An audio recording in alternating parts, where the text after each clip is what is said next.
Hey everyone, what's up? I hope you're having an amazing day so far. I already filmed a video this morning and here I am filming another one right now, wearing the same shirt as I did before, which is something that kind of bugs me. This is all a lot of unnecessary information, but this is just what I'm thinking about right now. I might not post this today because I feel like that's a lot of meg for some people's liking, but I wanted to make another video today talking about top surgery because I already made a video this morning doing my whole spiel. I was all over the place, so go check that out if you want to see me doing a little one-take video where I'm just a mess. The reason why I wanted to make another video about top surgery today was because I got a question asking me what made me decide to finally take the plunge into this top surgery journey. As a lot of you know, I've been going back and forth about just my chest dysphoria in general and how to manage that just on a day-to-day basis, and then going back and forth about whether or not I want top surgery, kind of putting it off a little bit, feeling as though maybe I've been in a little bit of denial as well, because I tend to get very overwhelmed with just kind of starting something that is very overwhelming, but also kind of dealing with a situation that I don't have much experience with, and in this case that's surgery. I just don't have a lot of experience with surgery myself, and it freaks me out. It makes me really nervous, and so because of that, I think I experienced a lot of denial about my gender dysphoria and my top dysphoria because I was really just freaked out and I didn't know where to start. And all of those worries and feelings that I have about top surgery really make me feel motivated to share my journey from the start and really just show you all as much as I can and share my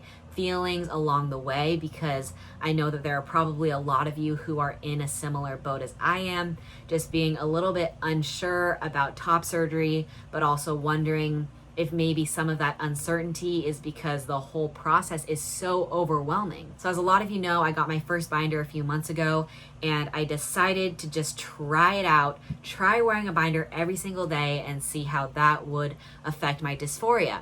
It has definitely helped and made me feel much more confident walking out in this world, especially since the weather's been pretty hot.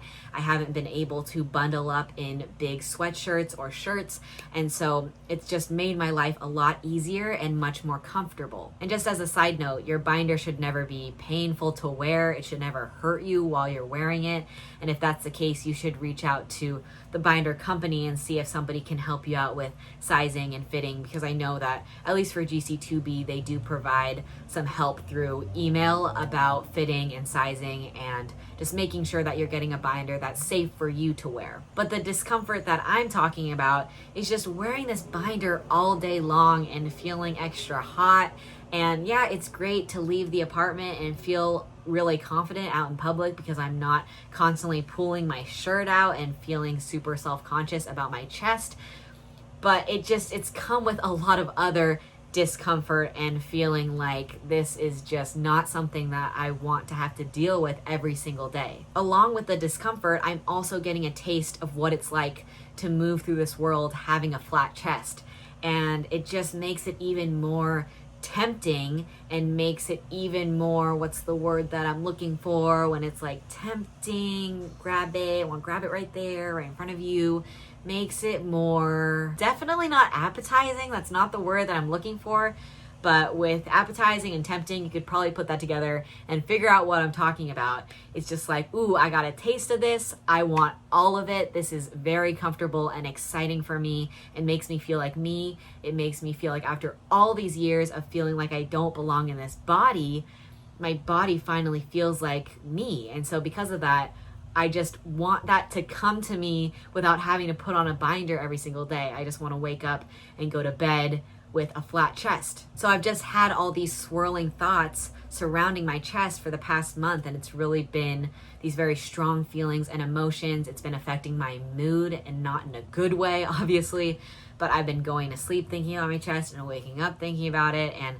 just throughout the day I'm thinking about it, especially with the hot weather. I just want to go out and take my shirt off, and I want to go swimming with my partner and with my family and feel comfortable and not feel like I have to wear a binder or I have to wear a sports bra or I have to wear something that just doesn't feel comfortable for me to show out in the world when I'm in the water trying to just have a good time and swim. You know, with all that being said though, I do want to acknowledge throughout this entire journey that I know that I'm super blessed and very privileged, most importantly, to have this as an option. I'm privileged to have good insurance to be able to get this surgery done. And I just want to say that because I know it's not accessible to everybody. And so, yes, I totally want to share my journey out there to everybody, but I do want to keep acknowledging that I'm privileged to be able to consider this as an option for me to help my dysphoria and to just help me live a more comfortable life in my body. So I apologize, but I also don't, that I'm gonna sound like a broken record throughout this entire thing, because I just want to constantly acknowledge that that is a very big and not so talked about privilege, honestly. Like, a lot of people talk about it like, yeah, top surgery, I'm gonna do that in the future.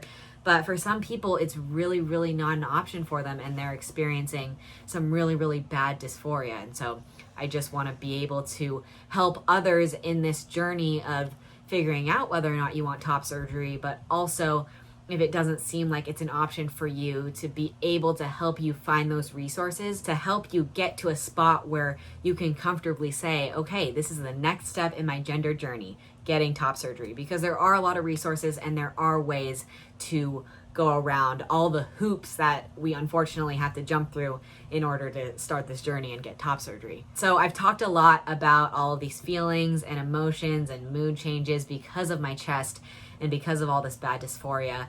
And all of those things combined have really been the driving force to make me want to just go for it. And I felt like it was really important for me to get the ball rolling because I kept making excuses, talking about COVID, the pandemic, quarantine, talking about where I was with my partner, where we were living, our dogs, everything. And it was like, finally, I'm trying to practice what I preach in my YouTube videos, which is to live life for you and not for anybody else. I'm like, okay, Meg, like, let's try to live life for you and try to make some decisions for you.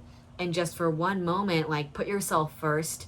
And obviously, you know, talk to your partner, Kai, make sure that it'll all work out in terms of them taking care of you and being able to have a safe space to go home to after surgery. Obviously go over all those logistics, but then after that, if all that clears up, then let's just go for it. Let's do it. Life is too short. Let's just take the plunge, because I've been so overwhelmed about starting this process. And there's also this other driving force and feeling that I've been having whenever I do have a bad chest dysphoria day.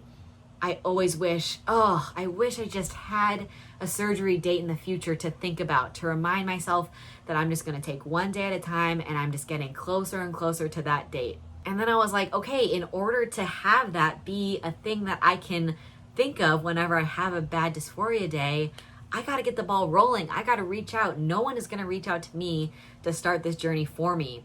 And it's very overwhelming. I haven't really talked to my parents about it.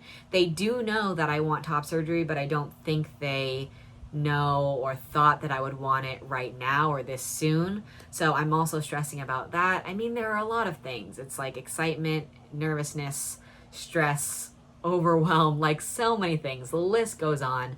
But I just wanted to share with you every step of the way, and this is one of the steps of just figuring out that this is what I want to do next. This is the next chapter. So please don't hesitate to reach out if you have any questions about my top surgery journey so far. Obviously, I'm still at the very beginning, but I'm totally down to talk to all of you more if you're kind of in limbo, trying to figure out what you're trying to do with top surgery, if you want top surgery, if you've had top surgery. I'm really, really excited, but I'm also nervous. And so I'm hoping that by making these videos and sharing out this journey with all of you, it'll actually help my anxiety and my stress a little bit, because I'll be able to talk about it out loud to people who I know love me and accept me and support me. So thank you so much for watching this video. I appreciate each and every one of you.